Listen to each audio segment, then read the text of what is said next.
Yeah, although prosecutors don't have to show a motive to get a conviction for first-degree murder, juries want to know the motive, especially when they see this clean-cut guy with no criminal background. They want to know why he did it. Now, I think it's coming into focus why he did it. He seemed to be a devotee of serial killers and crime. I mean, he studied under the BTK's autobiographer. I mean, he was so interested in true crime that it looks like he wanted to be the center of his own story.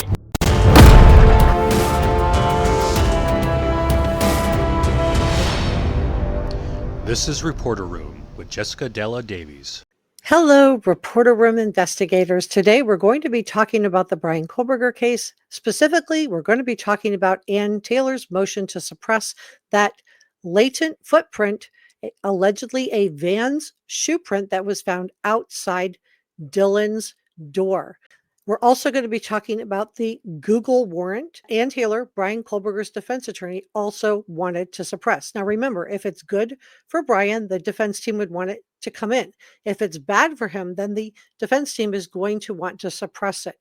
So let's dig into this. My name is Jessica Della Davies. I'm an investigative journalist, and my job is to investigate crimes, crime scenes, and potential suspects, and share with you how to do the same thing. If you haven't subscribed to Reporter Room, please do like, share, and leave me a comment. Let's get started and know that everything I'm sharing is my opinion. So Ann Taylor and the defense team did try to suppress this Vans footprint evidence from coming in. I think that it is because it is bad for Bryan Kohberger. And I think it's very interesting that Ann Taylor does not want the jury to know about this footprint. Remember, if it was helpful to Bryan Kohberger, and as in that it didn't match any of the shoes that he owned or didn't match his shoe size, she would want it in because it would be potentially exculpatory evidence, right? So Ann Taylor's arguments included how close the shoe print. She argued this in one of her most recent motions to suppress, and I'm going to tell you how the judge ruled on that in just a second. But her argument included how close the shoe print was to Dylan's door. Now, Dylan had stated to law enforcement that the intruder was around 6 feet tall, wearing all black with a mask, and was athletic but not muscular. So Ann Taylor was arguing that the shoe print should be allowed in because it wasn't pointing toward the sliding glass door. Now, the judge rejected both of Ann Taylor's motions to dismiss.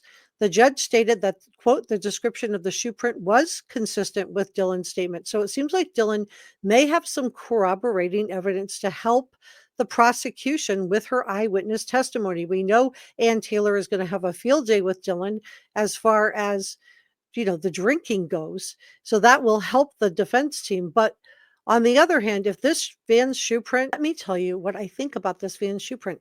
But let me finish with the judge, and then we're going to dig more into the footprint, and then we're going to dig into the Google searches because Ann Taylor wants those suppressed also. So the judge also rejected the challenge of which way the shoe print was traveling and the description of the shoe. So he said it was consistent with Dylan's statement that the perpetrator was traveling toward the sliding glass door. Now, there could be a very good explanation as to why we have one shoe print and not others. It could be something as simple as there just wasn't enough, what was the print in? Is it in blood or is it just in some dust? It could be that one part of the floor was dirtier than the other. It could also be that there's different types of flooring materials inside the 1122 King Road house. What I think is the most intriguing about all of this with Ann Taylor and BK's defense team is that why would she be trying to suppress this unless this in some way hurts Bryan Kohberger, right? So is this Vans shoe print a size 13? We know Bryan Kohberger wore and probably still wears a size 13 shoe.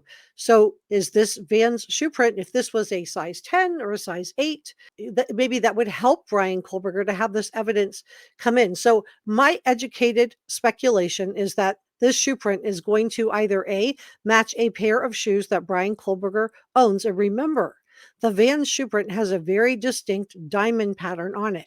Or B, it's going to match Bryan Kohberger's shoe size, or maybe both. So this footprint also backs up Dylan's claims of seeing an intruder. And we know that Ann Taylor tried to suppress Dylan's statements to law enforcement also, and the judge ruled against her on that as well. So the judge ruled that Dylan will testify The judge ruled that the van's shoe print will be entered as evidence for the jury's consideration. And here is what he said. He said, quote, "There is nothing false or misleading about Detective Payne's statements. The shoe print was consistent with DM's, that's Dylan Mortensen's account. She told law enforcement she saw the defendant walk past her bedroom door after she opened it for a third time." The judge continues. These are his quotes. Quote, "The shoe print was reasonably within the suspect's path of travel as described by DM." So again, DM is Dylan Mortensen. Let's talk about Ann Taylor's motion to suppress Bryan Kohberger's Google searches. So let's talk about Bryan Kohberger's Google searches and how these could either help or hurt his case. So page 1 of the warrant shows that there was a Google warrant. From BK's Google account, investigators, according to filings, have pulled extensive records, emails, including drafts and trash, his hangouts and chats, including photos, his Google Drive, and including documents, spreadsheets, presentation files, and any other metadata. What does this show? Well, the warrant also obtained information about Bryan Kohberger's search and browsing history, his calendar events, his contacts, Google Play purchases, along with his Google Pay transactions. Now, investigators served one of the search warrants to Amazon on May 10th, and there was reason to believe that the activity on the site from March 20th through March 30th of 2022. And remember, I shared with you that sources were reporting that Bryan Kohberger did purchase a K-bar knife in the spring of 2022.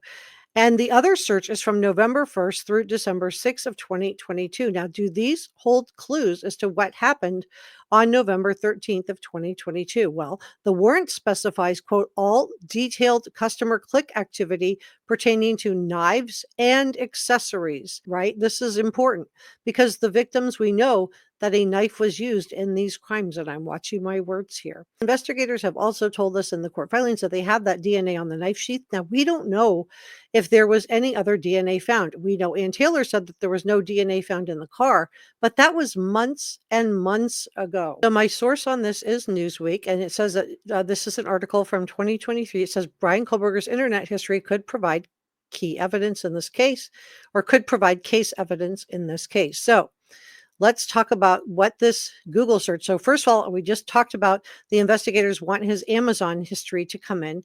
So was he searching out knives on Google as well? And is this why this Google search, why Ann Taylor wanted his Google searches to be left out? Or is this related to him searching out the victims? Now, the Amazon warrant was uploaded to BK's case docket in 2023. And in addition to BK's Amazon search history, the update also includes warrants for BK's Apple, PayPal, Venmo, Spotify, and YouTube searches.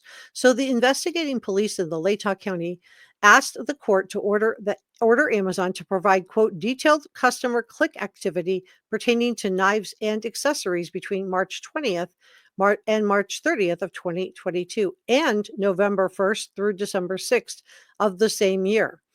So it does appear that Amazon has complied with the order. And I told you this was significant because the FBI had a similar search. The PayPal and Venmo are significant because the document asks for screen names, billing information, and other data from specifically from June 20th to December 31st of 2022. Now, this is the final day before BK was arrested at his parents' Albrightsville, Pennsylvania home.